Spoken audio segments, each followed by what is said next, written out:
Hello friend, আসসালামু আলাইকুম। আশা করি আপনারা সবাই অনেক অনেক ভালো আছেন। আমিও অনেক ভালো আছি। আজকে একটি মজার রেসিপি আপনাদের সাথে শেয়ার করব। এই রেসিপিটা দেখুন কত সুন্দর হয়েছে। এই রেসিপিটা খুবই সুন্দর এবং খুবই মজা। দেখুন এটা একটা ফুলকপি। এই যে বড় একটা ফুলকপি, কিন্তু আজকে ফুলকপি রান্না করব না। এই ফুলকপির যে ডাঁটা, এই ডাঁটাটা আজকে আপনাদের সাথে রান্না করে দেখাবো। খুব মজার একটি রেসিপি। এমন রান্না জানা থাকলে ফুলকপির ডাঁটা আর কোনো দিনও ফেলে দেবেন না। খুবই সুন্দর একটি মাছ। দেখুন কত বড় বড় ডাঁটা। এই ফুলকপির ডাঁটা কিভাবে আমরা রান্না করব পুরো প্রসেসটাই আপনাদের সাথে শেয়ার করব। আমি শেফ সাবিনা ইয়াসমিন সীমা। আমার চ্যানেলে আরও অসংখ্য রান্না আছে, আপনারা দেখে আসবেন। প্রথমে আমরা ডাঁটাতে এরকম সুন্দর করে উপর থেকে ছুলে নেব। একদম পাতলা পাতলা করে উপর থেকে শুধু ডাঁটাটা আমরা ছুলে নেব। উপরে সবুজ অংশটা ফেলে এই যে দেখুন কি সুন্দর ভিতরে সাদা সফট নরম এই অংশটুকু আমরা নেব।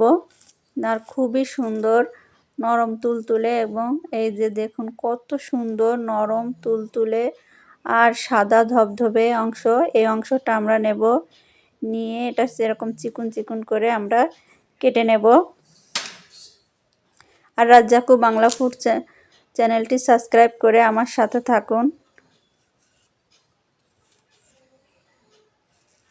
আমার অনেক পুরনো বন্ধু আমার সাথে আছেন আর রাজ্জাকু বাংলা ফুড চ্যানেলটি সাবস্ক্রাইব করে আছেন, তাদেরকে অসংখ্য ধন্যবাদ। আর নতুন বন্ধু যারা হতে চান সাবস্ক্রাইব করে আমার পাশে থাকবেন। আসলে সাবস্ক্রাইব করতে কোনো টাকা লাগে না, শুধু মনের ভালোবাসা প্রয়োজন। দেখুন কি সুন্দরভাবে চিকুন চিকুন করে আমরা কেটে নিয়েছি। আর ভিতরে অংশটা কি সুন্দর নরম তুলতুলে, আমি আপনাদেরকে ভেঙে দেখাই। দেখুন কত সুন্দর নরম এবং তুলতুলে, একদম সফট। এই যে এই অংশটায় আমরা রান্না করে দেখাবো। পুরো এই যে কুটে নিলাম। এখন দেখুন এই যে আমরা পুঁটি মাছ, এই পুঁটি মাছগুলো কুটে এখন ধুয়ে নেব। এই মাছটা আমাদের এই রেসিপিটা তৈরি করতে লাগবে। এখন এই মাছগুলো আমরা কুটে সুন্দর করে ধুয়ে নেব। ধুয়ে এখানে হলুদ লবণ মাখিয়ে নিয়েছি এবং এই যে তেল দিয়ে দিয়েছি কড়াইতে। খুব গরম হয়ে গেলে আমরা মাছগুলো তেলের পাড়ে দিয়ে দেব। মাছগুলো এভাবে তেলের পাড়ে দিলে তাহলে এঁটে যাবে না এবং খুব সুন্দরভাবে মাছগুলো ভাজি হয়ে যাবে। প্রথমে আমরা এই মাছগুলো সুন্দর করে ভেজে নেব, তাহলে এই মাছগুলো থেকে সুন্দর একটা ফ্লেভার বেরোবে, যা ওই খাবারটা রান্না করলে খুবই টেস্টি এবং মজা হবে। আমরা যখন এই ডাটার সাথে এই মাছ দেব তখন অনেক সুন্দর একটা ফ্লেভার আসবে। এজন্য মাছগুলো আমরা এরকম ভেজে নেব। আর ভেজে নেওয়ার কারণে মাছগুলো কাটা হয়ে যাবে না তরকারিটা।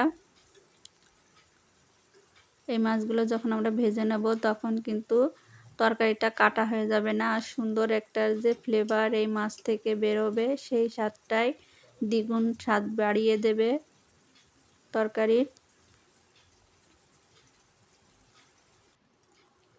দেখুন এই যে মাছগুলো আস্তে আস্তে আমি স্লো হিটে ভেজে নিয়েছি সুন্দরভাবে। দেখুন এই যে কত সুন্দর একটা মাছও কিন্তু আটে যায়নি, আর খুবই সুন্দরভাবে ভাজা হয়ে গেছে। এই যে খুবই সুন্দরভাবে ভাজা হয়ে গেছে। এখন আমরা এই যে মাছগুলো তুলে নেব।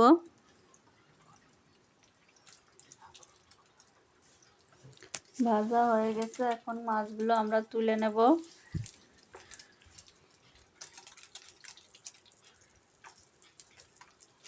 দেখুন খুবই সুন্দরভাবে মাছগুলো ভাজা হয়েছে। যত সুন্দরভাবে মাছগুলো ভাজা হবে তত সুন্দরই কিন্তু টেস্টি হবে।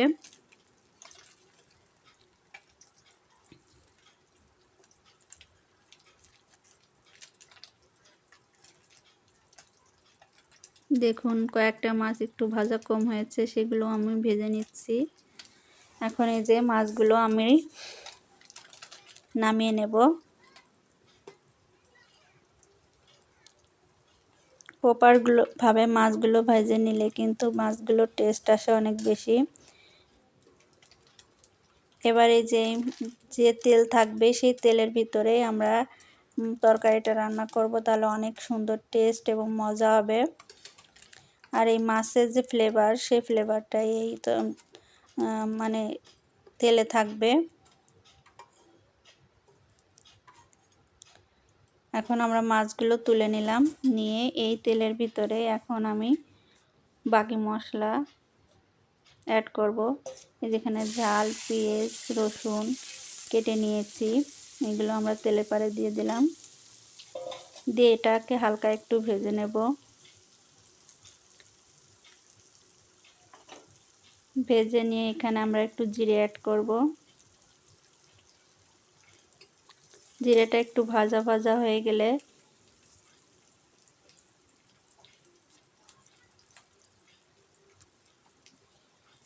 এর ভিতরে আমরা লবণ দিয়ে দেবো 1 চা চামচ, হলুদ দিয়ে দেবো 1 চা চামচ,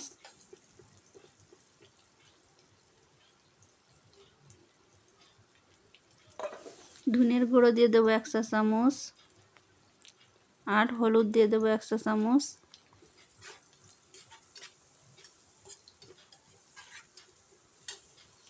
এবার দেখুন, এই যে কেটে রেখেছিলাম সেটা কেটে ধুয়ে পরিষ্কার করে নিয়েছি। এখন আমরা এটা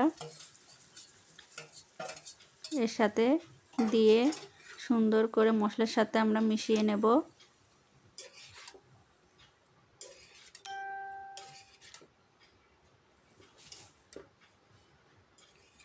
সুন্দর করে মশলার সাথে মিশিয়ে নিয়ে এর সাথে আমি একটা দুটো আলু দিয়েছিলাম, আপনারা চাইলে দেবেন, না চাইলে না দেবেন।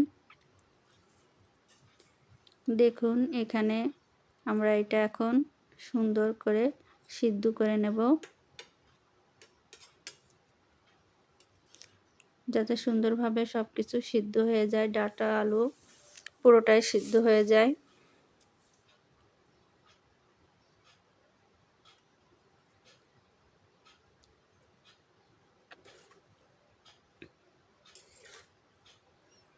আর মাঝে মাঝে আমরা একটু এপার ওপার করে নাড়িয়ে দেব।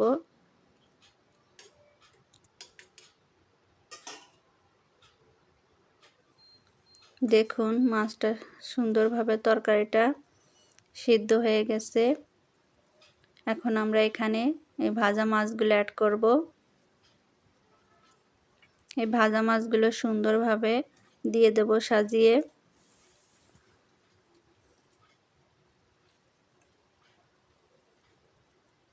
এই ভাজা মাছ থেকে সুন্দর একটা ফ্লেভার পুরো তরকারিতে ছড়াই যাবে। আর এই ভাজা মাছগুলো উপরে থাকলে পুরো তরকারিটা কাটা হওয়ার ভয় থাকবে না, আর মাছগুলো খেতেও অনেক স্বাদ হবে আর সুন্দর হবে।